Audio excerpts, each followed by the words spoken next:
this song, yeah. We decided like this? Better? Sorry about him. Just telling me what to do. Here I am alive with Corinne, Patrick Stone, to make this happen. I made this happen. Actually, Patrick called me and asked if he could write a song for Yellowcard. He's a big fan of our band, and I'm totally kidding. It's just one of those things when the stars align and we're in Los Angeles, and we've always wanted to work with some of our friends for our Yellowcard records, but this record just happened to be the moment where, you know, we had Patrick come in, and he and Ryan were working on a couple other ideas, and sort of stumbled across a Yellowcard song that we're working on, and again, as the planets align and certain things like this happen, and I think the product, you know, in the end came out really well. But he's a great artist, and he's an influence of ours. Obviously, we've toured together, and so we're just honored to have Patrick be a part of this Yellowcard project. Do you have anything to say about the hiatus? The hiatus? Yeah, yeah. Oh. Hiatus? I mean, I think that we're glad it's over, but we wouldn't be sitting here doing this if we hadn't taken it. So it was a really important thing for us to do as a band, was to take some time off. So it's great for us. It's great for all the bands that do what we do. I mean, you know, Fall Out Boy is a force to be reckoned with, and anything they're doing is bringing, you know, this music back to the forefront, back to people, fresh in people's minds.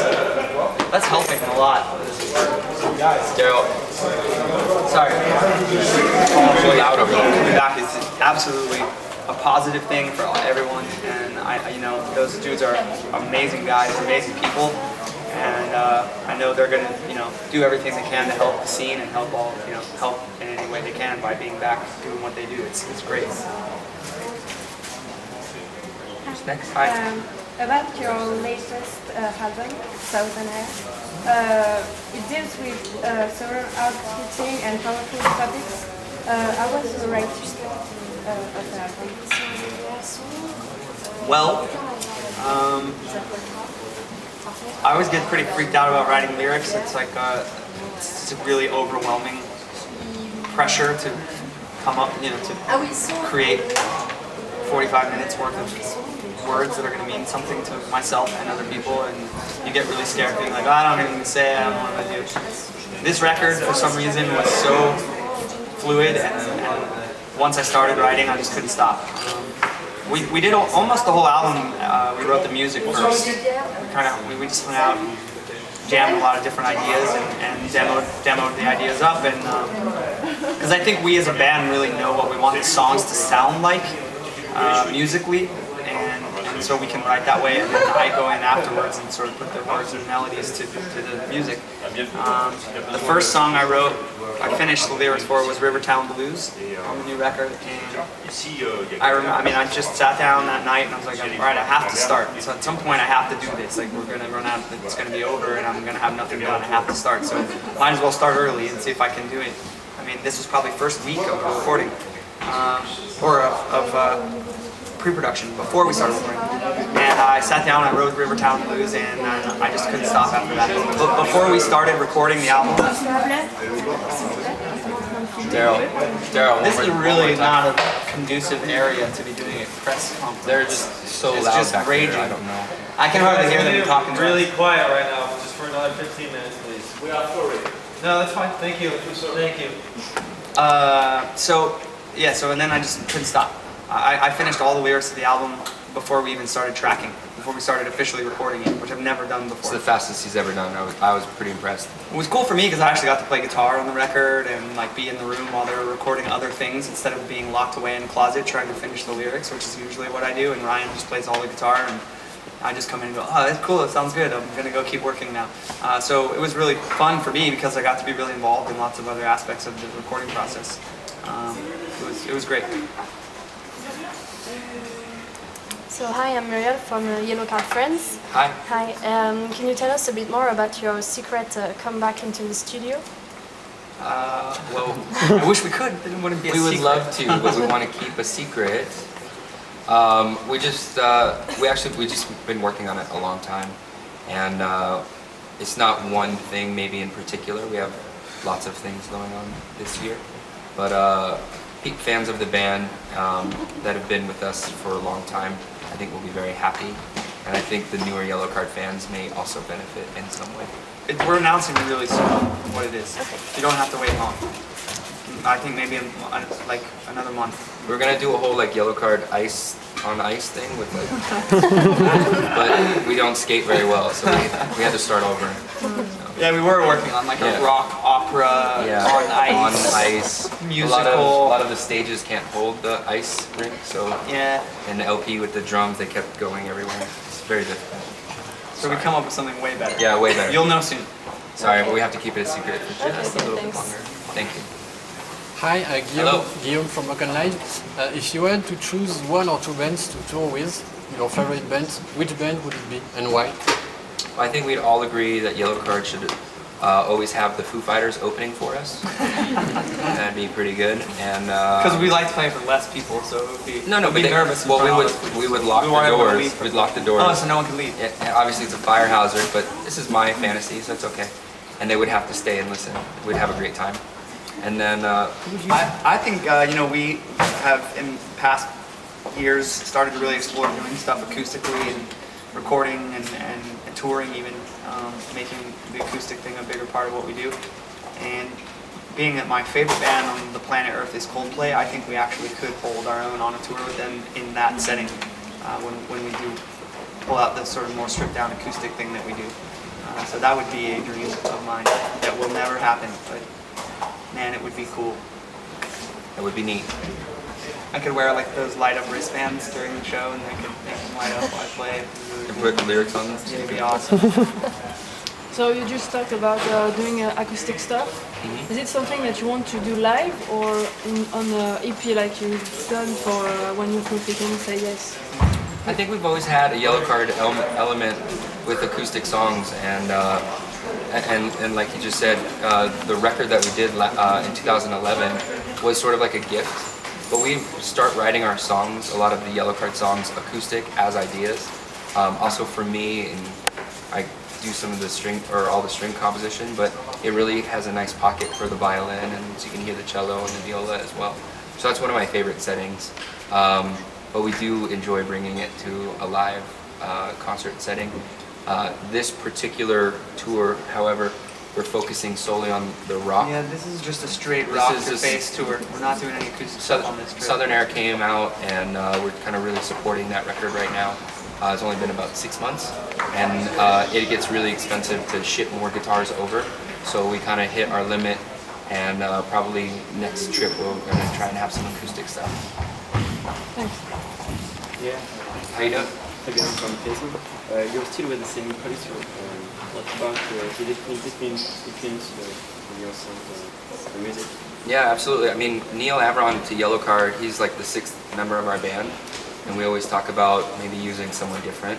But when you have a relationship with the best producer in the whole world, it's hard to go on to other people. And we entertain, and we understand that there are more amazing, you know, producers out there. Just they're all different. But Neil, for us, with our personalities, musically, what Yellowcard tries to accomplish, he's just so in touch with where we're at, and we've kind of grown up together. So I think he definitely has been a major influence on the band, and we wouldn't be here without him. And have you some experience, you make some experience with what music and reading, or just difficult to walk on the sound? I know what you're trying to say. He definitely pushes us to, you know, to get the best performance out of each member of the band. I mean, I can't tell you how many times I wrote the chorus to "With You Around" on the last record because he just kept literally just telling me, no, that's not good. It sucks. It's not good. It's not good yet. You know, he doesn't just say. He doesn't just let us, you know, skate by.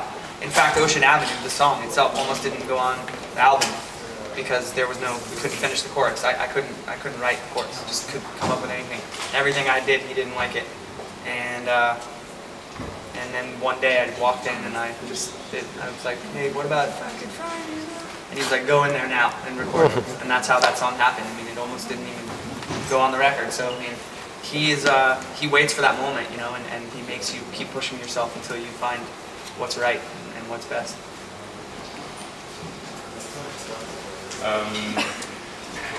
You released 4 months ago a cartoon video for the song The Awakening. Who came up with the idea and the story? Is this what happened in the real life? Hopeless Records wanted to do, they had seen an animated video that somebody else had done and thought it would be a cool idea. And that's actually not a true Yellowcard story, but it is a true story of a band that I know. And I just needed something like that. Like I needed a long sort of, a story that could fill an entire 3.5 minutes or 4 minutes of video. So my buddy had told me the story a long time ago, and I sort of just translated it into us. Yeah, it was cool. It was fun. I mean, seeing yourself animated is kind of weird. It's cool. Did you guys ever forget you stuff? That actually happened on this tour. Oh yeah, it did. I mean, our tour manager and myself got left. They snuck off the bus, and they're like, no one saw them. We didn't sneak off. We were just. When no one sees you, they just snuck off. The driver was doing whatever, and no one saw them, and they came back out. We were gone. Yeah. And our tour manager's like, how's this happened to me? He's like trying to call him, and yeah, we had no service. It was kind of sketchy. It was pretty funny. I enjoyed it while I was sleeping. You talked about Ocean Avenue. You released the album 10 years ago. So how have things evolved for you since then? Everything has changed. That's a broad, sweeping question. I think the best way to answer that is obviously the music industry is always going to change, but for Yellowcard, like we're so happy to be where we're at. We can't believe that that we have an opportunity to play these shows, and whether we've always said whether it's 5 people or 5,000, we're gonna absolutely give it our all. So we're at one of the best points in our career. We have a great relationship with Hopeless Records. When we came out to put out Southern Air, we were so excited recording that record because we didn't know if it was going to be sort of a reunion nostalgic moment in 2011 or if it was like a real comeback feel, and it sort of reignited our career. And the only other time in our career we were that excited and we were all musically on the same page was that record Ocean Avenue. So it's almost like in 10 years it has come full Yellowcard circle, and right now we're going for it. We're out on the road this year a long time. We're out on the road last year for a long time, and our fans are really responsive to Southern Air, and just want to see how far it could take us. I don't know if you saw, Sean, there was just a news that underdogs around the world just raised almost $2,000 for cancer. How are you doing? I'm doing good, thank you for asking. There's a group of people that support our band and me personally. They secretly put together this thing called Strong for Sean, and they sold these black and green bracelets all over the world, and they raised almost $2,000 to make a donation 100% honorable in my name for the American Cancer Society. And it's such an unbelievable thing. Our fans support our music and they sing our songs, and they basically make our music come to life. And then on Monday we had a day off in Kingston, but at the show the night before, 4 of them, these beautiful people, they came, they made it like basically a giant scrapbook, and each of them, the team behind it, wrote me like basically a little letter of how I personally have touched their life and how they just wanted to give back to me. And it's a pretty big scrapbook, and I'm taking it home. It's going to be on my coffee table, and I can't wait to share it with my family. So it's an amazing thing, and it brings tears to my eyes every time I talk about it. I would like to know what is your favorite song to play live and why? I'm going to answer first because it's the same one, but for me there's a song called Believe that was on Ocean Avenue, and you know, everyone asks, you know, what's your favorite show? And for me it's every night, because that song, my friend Ryan here is such a great narrator, but he took a moment in the history of our country, a very young country, and he sort of tells this story about these heroes that gave their life away, and over the past 10-11 years that song is translated to so many people, not just about this one moment, but about any other moment in their life. And so at night, for me, that song, when people are singing it and they're screaming and they're crying and they're, you know, just having you know, the time of their life, I get to see that moment. And for me, like, that just forever right now, it's been my favorite song to play, and it just tells such a great story for our band. I'm really enjoying playing Circus of the Sun on this tour. This is the second song of our new record. It's fun to sing. It's just a really intense piece of music for us to play. It's really high energy and it doesn't let up from start to finish. And when you hit the end of the bridge and the crowd is singing that chorus, and they hit that, you know, there's a fire inside when they all sing that together. It's pretty fucking awesome. So I've been really enjoying that. Are you playing tonight? Mm-hmm. That's a secret. I don't think this is going to be released before the show tonight. It's on the internet, yeah. No, we're playing. So in 2 years you've released 2 records and you've never stopped playing, almost. We did 3 records. The acoustic record. The acoustic record counts. Because we were in the studio, it was hard. Yeah, the question was about the writing process. How did it affect the... Like, in such time, how did you find time to write songs and get new energy and get the thing going? Well, I think when you're through thinking Say Yes, we took a moment off. You know, there was a Yellowcard break, and we had material. We had things when we came back together. Yeah, we were writing for like 4 or 5 months. I mean, collectively between Ryan Mendez, Ryan, myself, you know, we're never at really a shortage of material, and he did have some lyrical content as well. But I think Southern Air, the thing that was surprising about us is after we did the acoustic version for When You're Through Thinking Say Yes, we got an offer to do the Warped Tour in the United States. And if we had gone with When You're Through Thinking Say Yes all the way to Warped Tour, we would have been off in the fall and the winter, which is a very busy touring time. So we looked at each other and we said, do you have songs? And we were like, yeah, we can come up with material. Do you have lyrics to write about? And it works out right now because we sort of have these Yellowcard templates or these molds where there are 4 or 5 different ways that we are familiar writing songs together. We've been writing for so long, and technology's obviously helped that. You know, we live in different cities, but we email each other and ideas, and we build off of that and we email it back, and so that's made it a little bit easier. But it's really just, you know, you talk about chemistry in a sports team. Well, for us, we have that same chemistry. We kind of know how to fit musical ideas and lyrical ideas together that make it all really comfortable. I think when you're a younger songwriter, you don't have that chemistry. There's a lot of bickering and fighting, and oh, this is going there, and this is that. We don't really have that anymore. We want what's best for a Yellowcard song, and we all work together to get there. I saw you played a song in live about the Mumford & Sons. I'm sorry? Mumford & Sons, yeah. That's an influence of the other bands in the U.S. tour. Yeah, we were just trying to do something different, you know.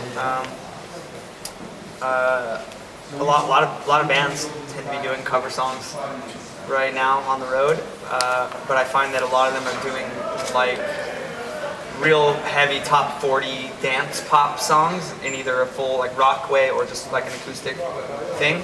And so I thought it would be cool if we were going to do one of those big top 40 songs to do the one that was by a band that plays instruments, drums and guitars and things. So I love that band, and the song's super fun live and super huge in the States right now, so at that time, so we felt like it was just a cool, fun thing to do. Guys, we're going to open the doors like in 2 minutes. I don't know if someone has a last question, we can do it now. Otherwise, I don't know how to pick it up. Don't be shy. Anybody here? No? Just if you have a few words for your fans, I'm gonna record it and post it. Yeah, we just want to say thank you to all our fans in France. We're a long way from home, and just to be in your beautiful country playing music is a dream come true, so thank you very much. Thank you guys very much for your time. Thank you. You guys enjoy the show. Thank you.